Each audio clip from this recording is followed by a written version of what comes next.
Assalamualaikum warahmatullahi wabarakatuh. Perkenalkan, nama saya Retno Oktavia, NIM 2030210055. Di sini saya akan mempresentasikan bagan pemikiran filsafat 4 tema terakhir. Yang pertama yaitu filsafat sebagai ilmu. Filsafat sebagai ilmu yaitu ilmu pengetahuan yang meliputi kebenaran yang terkandung di dalamnya. Filsafat sebagai ilmu itu sangat penting bagi kehidupan kita. Salah satunya yaitu filsafat sebagai ilmu pengetahuan merupakan salah satu sumber cahaya yang mampu menyinari kehidupan manusia. Ilmu pengetahuan mempunyai peran terbesar bagi manusia, yang mana pada saat ini banyak kita jumpai dalam kehidupan sehari-hari. Contohnya saja dalam teknologi modern. Dalam filsafat sebagai ilmu, kita harus memperhatikan 3 pilar. Pilar yang pertama yaitu ontologi. Ontologi di dalamnya membahas tentang apa yang ingin kita ketahui atau mempelajari teori tentang ada. Ontologi secara objek telaah. Ontologi adalah bagian filsafat yang paling umum. Objek telaah ontologi yaitu yang ada tidak terkait pada satu perwujudan tertentu.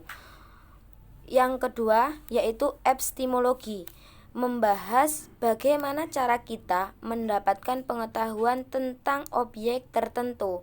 Di dalamnya kita mempelajari teori tentang pengetahuan. Epistemologi adalah ilmu yang membahas secara mendalam tentang proses pengetahuan yang benar.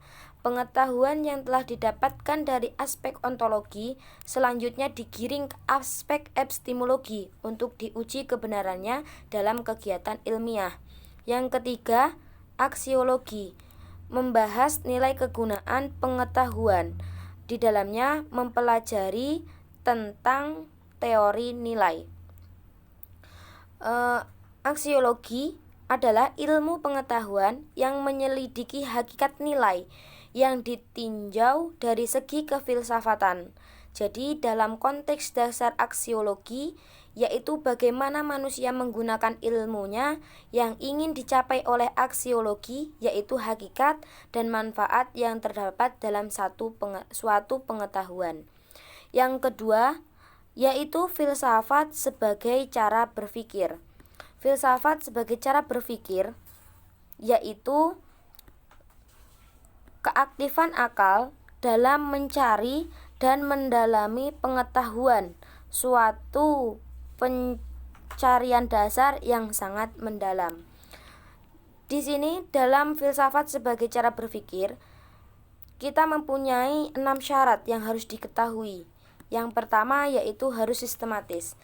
Pemikiran yang sistematis ini dimaksud untuk menyusun suatu pola pengetahuan yang rasional. Sistematis memiliki makna yaitu masing-masing unsur saling berkaitan dan berkesinambungan antara yang satu dengan yang lain secara teratur dalam suatu keseluruhan. Yang kedua, harus konsepsional.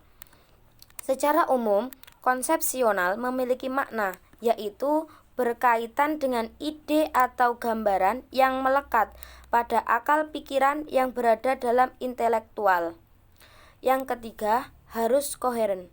Koheren atau runtut adalah unsur-unsurnya tidak boleh mengandung uraian-uraian yang bertentangan satu sama lain. Yang keempat, harus rasional. Yang dimaksud dengan rasional adalah unsur-unsurnya berhubungan secara logis. Artinya, pemikiran filsafat harus diuraikan dalam bentuk yang logis, yaitu suatu bentuk kebenaran yang mempunyai kaidah-kaidah berpikir yang mana di dalamnya kita dituntut untuk berpikir menggunakan logika. Yang kelima, harus sinoptik. Sinoptik artinya pemikiran filsafat harus melihat hal-hal secara menyeluruh atau dalam kebersamaan secara integral. Jadi dalam pemikiran filsafat tidak hanya hal-hal yang penting saja yang harus diketahui, melainkan semuanya kita harus mengetahui, baik itu hal terkecil sampai yang terbesar. Yang keenam, harus mengarah kepada pandangan hidup. Yang dimaksud adalah pemikiran filsafat sebagai upaya untuk memahami semua realitas kehidupan dengan jalan menyusun suatu pandangan hidup dunia. Yang ketiga yaitu filsafat sebagai pandangan hidup. Filsafat sebagai pandangan hidup yaitu pandangan hidup yang dijadikan dasar yang tindakan dan tingkah laku dalam kehidupan sehari-hari.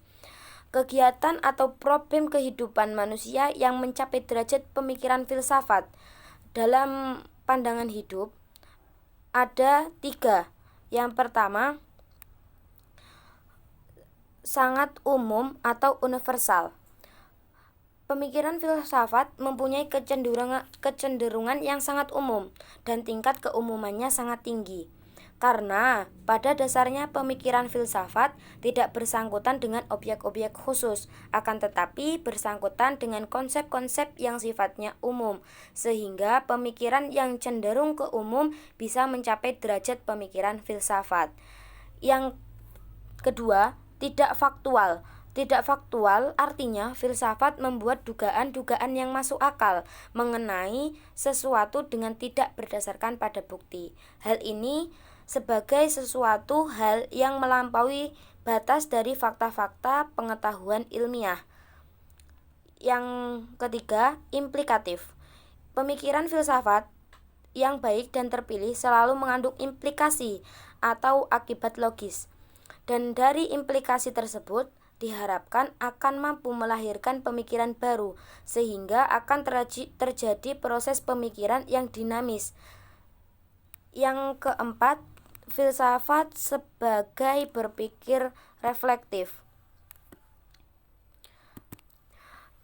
Di sini filsafat sebagai berpikir reflektif yaitu ilmu yang menjelaskan tentang duduk perkara ilmu. Di dalam filsafat sebagai berpikir reflektif, kita juga harus mengetahui ciri-ciri pemikiran filsafat yang reflektif. Yang pertama, yaitu pemikiran filsafat tidak cenderung membenarkan diri. Yang kedua, mencari inti terdalam dari pemikiran yang dimaksud. Yang ketiga, selalu terbuka, membiarkan diri dikritik oleh orang lain. Yang keempat, direnungkan secara berulang-ulang dan semakin mendalam. Dan yang kelima, menemukan titik-titik pertautannya secara utuh dengan inti kehidupan manusia yang luas dan problemais. Dalam filsafat sebagai berpikir reflektif mempunyai kemampuan berpikir.